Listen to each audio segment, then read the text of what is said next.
Hey, what's up everyone? So our topic for today is how to hide seen status on Facebook chat. So let's get started. First, if you're on a mobile, just swipe this. Don't seen, okay? Just swipe this and then press these 3 stripes and then press ignore messages and ignore messages.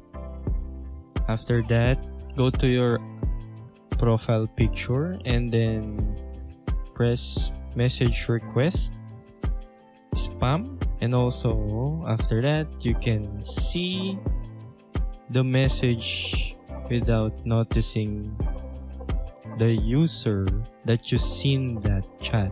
And that's it. I hope it helps you a lot. Please request any video tutorial, just comment it down below and let's try doing it. And I'll see you on my next video.